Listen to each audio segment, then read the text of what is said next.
Si pour toi, compter tes calories, c'est quelque chose d'inconcevable, que ça rime avec contrainte et privation, je te comprends. Moi-même, j'ai testé de traquer mes calories il y a quelques années et j'ai pas du tout accroché à la chose. En fait, c'est parce que j'avais pas du tout compris tout ce que je vais t'expliquer aujourd'hui. Donc, si tu veux complètement améliorer ton rapport à la nutrition et être capable de contrôler ton poids à ta guise, je te recommande de regarder cette vidéo jusqu'à la fin. Juste avant de commencer, laisse-moi juste 30 secondes pour me présenter. Moi, c'est Enzo, j'ai 23 ans, je suis coach en ligne et j'aide les gens à atteindre leurs objectifs physiques. En quelques mois de pratique, j'ai du coup pu transformer Lucas, Clément, Mathieu, Sita, Enzo, Jason, Natea et j'en passe. Donc, si tu veux en apprendre plus sur moi et mes méthodes de travail, tu peux venir me suivre sur Instagram. Le lien est juste en dessous dans la description. Donc, sans plus attendre, on rentre dans le cœur de la vidéo et aujourd'hui, on va voir du coup les fausses croyances sur le fait de compter ses calories, les bénéfices que ça peut t'apporter et enfin, on verra ma méthode avec un guide pratique pour implémenter ça facilement dans ton quotidien. Et donc, c'est parti avec la première idée reçue qui est de voir ça comme une contrainte. D'ailleurs, ce n'est pas une idée reçue sur le tracking, c'est plutôt une erreur puisque personne n'est capable de se forcer à faire quelque chose de contraignant sur le long terme. Si, par exemple, le sport, c'est une contrainte pour toi, ben, tu ne vas pas faire du sport régulièrement, tout simplement parce que tu ne prends pas de plaisir à pratiquer du sport. Donc, il faut bien comprendre les bénéfices que ça va t'apporter et surtout réussir à prendre du plaisir dans le processus. Sinon, ça ne marchera pas. Donc, il faut voir le tracking des calories comme un outil. Un outil qui va t'apporter énormément de choses et te rapprocher de tes objectifs. Et surtout, du coup, c'est important de comprendre une chose, tu comptes pas tes calories pour te restreindre, tu comptes tes calories pour te libérer, que ce soit du coup de la culpabilité, des approximations, te libérer du je fais attention mais je comprends pas pourquoi ça marche pas, parce que là du coup tu vas avoir du contrôle. Le tracking en fait, ce n'est pas une prison, le tracking c'est une boussole. Ça va permettre de t'orienter. Plus tu sais où tu vas, plus tu sais ce que tu fais, plus tu peux te permettre d'être flexible, plus tu peux te faire plaisir et du coup, plus tu peux garder le contrôle sur le long terme. Deuxième idée reçue, c'est que si tu comptes tes calories, tu vas devoir tout peser au gramme près, à chaque repas, tous les jours, toute l'année et jusqu'à la fin de ta vie. Alors, heureusement que non. Tu dois trouver en fait le niveau de flexibilité qui te permet déjà de tenir cette habitude. Donc ça peut vouloir dire ne peser que certains aliments, par exemple tes glucides ou alors tes protéines. Également, tu peux traquer seulement sur certaines périodes de l'année, je ne sais pas, ou tu peux même traquer seulement quelques jours par semaine de façon stratégique par rapport à ce sur quoi tu as du contrôle. Donc voilà, et le jour où du coup tu n'as plus besoin ou juste tu n'as plus envie de traquer tes calories, bah, tu as le droit d'arrêter quoi. Personne n'a, t'as pas un fusil braqué sur ta tempe, donc voilà, le simple fait de façon d'avoir traqué pendant une certaine période, ça va t'apporter, on le verra plus tard, mais de l'éducation et ça va t'aider toute ta vie par la suite. Ensuite, du coup, troisième idée reçue, je ne peux pas compter mes calories parce que je vis chez mes parents, je mange à la cantine, etc. Là aussi, c'est une grosse excuse. Moi-même, je vis actuellement chez mes parents, je ne choisis pas les repas que je fais et pourtant j'ai aucun mal à traquer et surtout à respecter mes calories ou mes macros. Donc, c'est juste une question de méthodologie, mais je t'en reparle à la fin de la vidéo. Ensuite, on a une autre objection qui est peut-être l'une des pires. J'ai pas le temps de compter mes calories. Alors, c'est tout sauf vrai. Sur une journée, ça va prendre quoi? 5 minutes tout au plus. Les applications de tracking, elles sont très bien faites. Tu peux automatiser plein de choses. Tu peux scanner les codes barres des aliments. Enfin, franchement, le seul vrai effort, c'est à la limite de poser ton assiette sur ta balance.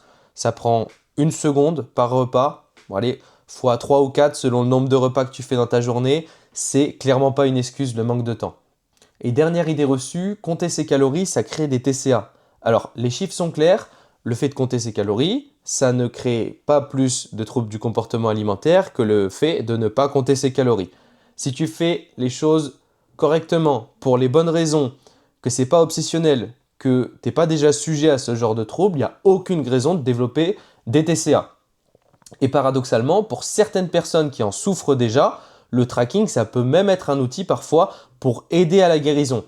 Maintenant, si tu es déjà diagnostiqué ou si tu sens que la nourriture, c'est vraiment un sujet très anxiogène pour toi, va te faire accompagner par un professionnel de santé compétent.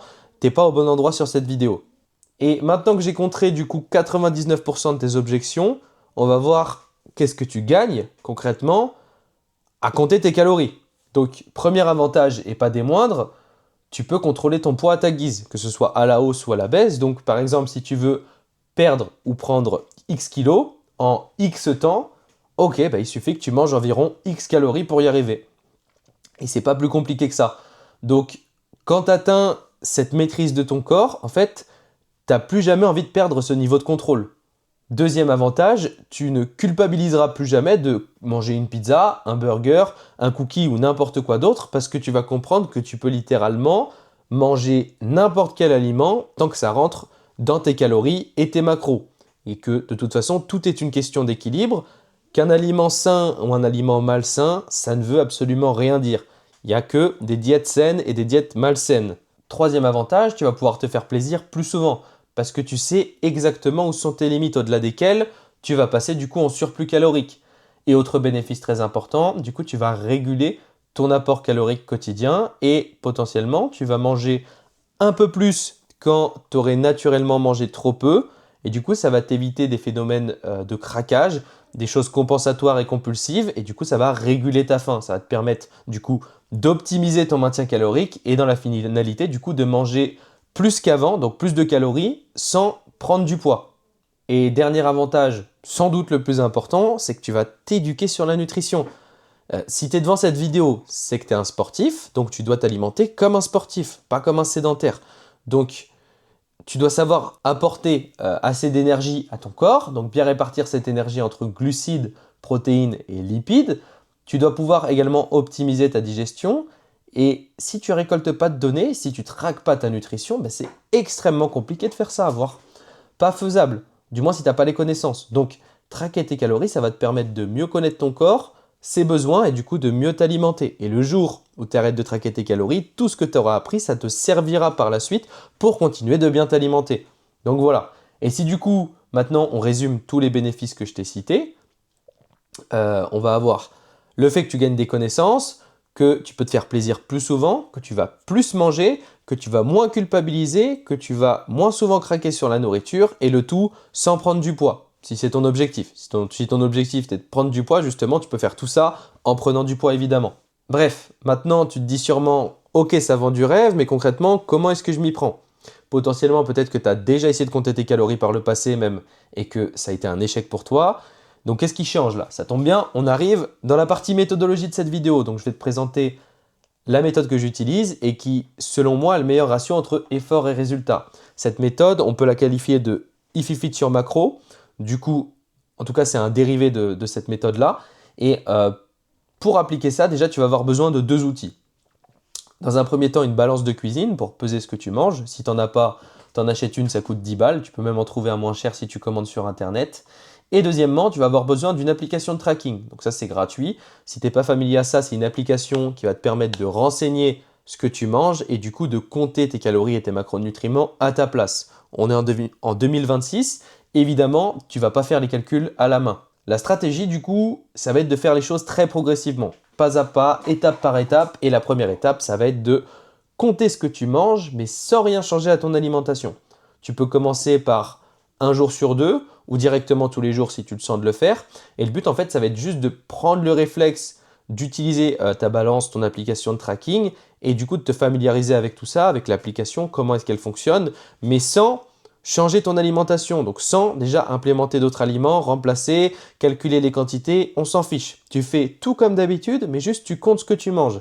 Et au bout de quelques jours ou quelques semaines que tu auras pris cette habitude-là, tu auras déjà récolté des données. Donc combien est-ce que tu manges de calories de base, de macronutriments et notamment de protéines. Et tu vas du coup pouvoir passer à la deuxième étape qui est d'ajuster ce que tu manges pour te rapprocher justement de ce dont tu as besoin.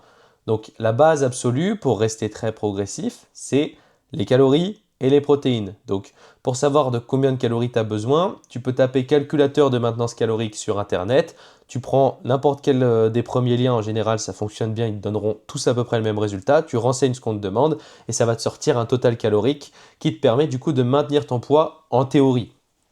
En fonction de ton objectif, si tu veux perdre ou prendre du poids ou le maintenir, tu as juste ce total calorique de quelques centaines de calories. Je te laisse aller voir mes vidéos sur le sujet en l'occurrence, et tu sais, tu as une cible d'énergie à consommer tous les jours. Pour ce qui est des protéines, je te recommande d'être entre 1,5 et 2 grammes de protéines par kilo de poids de corps. Ça n'a pas besoin d'être parfait, mais déjà si tu maîtrises ça, si tu arrives à moduler un petit peu ce que tu manges, tes quantités, et notamment la taille de tes assiettes peut-être, et les portions de viande, en tout cas de sources de protéines que tu manges, et que tu arrives à atteindre tes quotas par rapport à ce que tu t'étais fixé, je pense que tu as déjà fait 80% du job. Ensuite, tu peux continuer d'implémenter des choses, donc petit à petit, peut-être jouer ensuite sur la répartition entre tes glucides et tes lipides, entre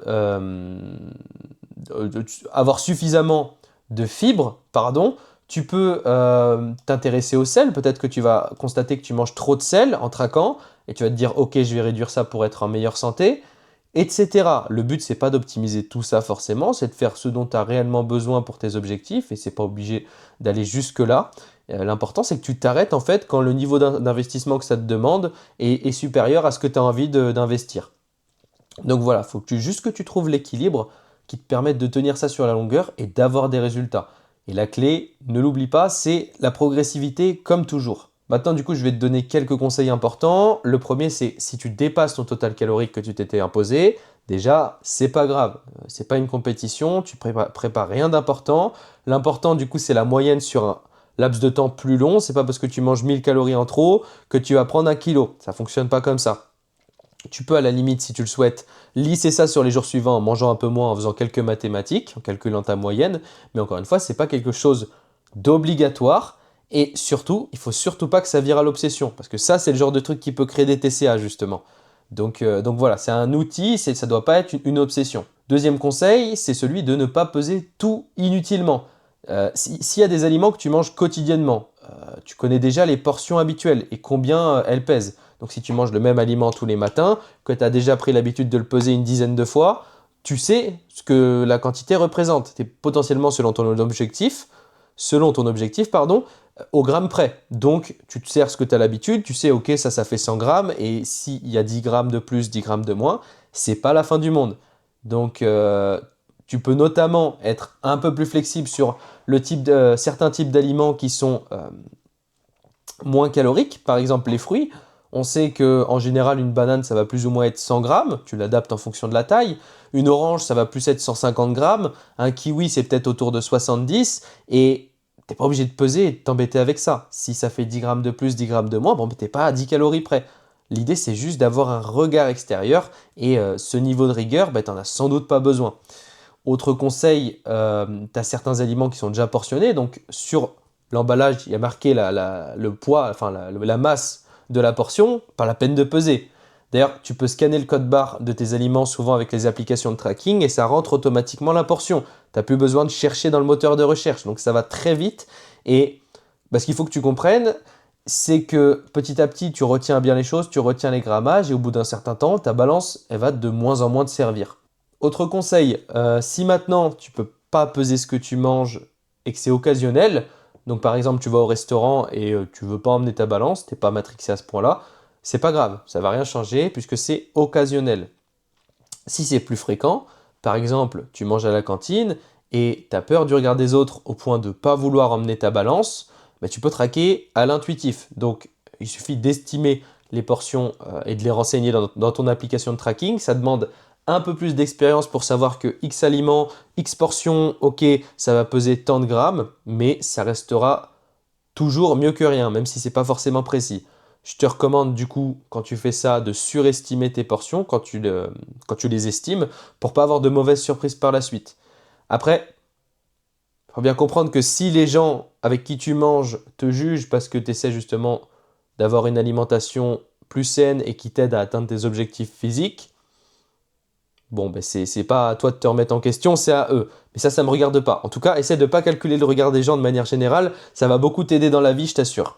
Bref, tu l'as compris, c'est pas parce que tu choisis pas le menu de ton repas que tu peux pas respecter tes calories. Tu as juste en fait à jouer au Tetris avec les aliments pour compléter les macronutriments qui te manquent sur la journée et c'est gagné. Donc que tu manges au resto, à la cantine, chez tes parents, chez tes grands-parents, chez le Père Noël, je sais pas moi, c'est pas une excuse. Contrôle ce qui est contrôlable c'est stoïque comme approche, mais contrôle ce que tu peux contrôler. Et peut-être que ce sera plus flexible pendant certaines périodes, mais souvent, surtout au début, tu vas avoir besoin de cette flexibilité pour adhérer à la chose. Bref, le but, c'est pas non plus de faire un long métrage sur le tracking, il y aurait encore plein d'autres choses à dire. Je ne sais pas combien de temps va durer cette vidéo, mais ici on a vu l'essentiel. Donc la suite, tu l'apprendras tout simplement en expérimentant. En tout cas, sache que toutes ces transformations que tu vois à l'écran, elles sont grandement dues au fait de traquer les calories et ça aurait été beaucoup plus dur de faire sans. Donc, est-ce que ça veut dire que tu dois compter tes calories? Peut-être pas. Il y a plein de cas particuliers en fonction peut-être de ton passif, de tes objectifs, de ton environnement qui font que c'est peut-être pas la bonne méthode pour toi. Et si tu veux en savoir plus et connaître l'approche nutritionnelle la plus adaptée à ton profil, je te propose de t'offrir une consultation gratuite dans laquelle, du coup, on cherchera ensemble ce dont tu as vraiment besoin. Si c'est quelque chose qui t'intéresse, tu peux réserver un créneau directement via le lien Calendly qui est juste en dessous dans la description. Évidemment, c'est complètement gratuit et ça t'engage en rien, donc profites-en. Et si cette vidéo t'a plu, je t'invite à t'abonner et moi je te dis à bientôt.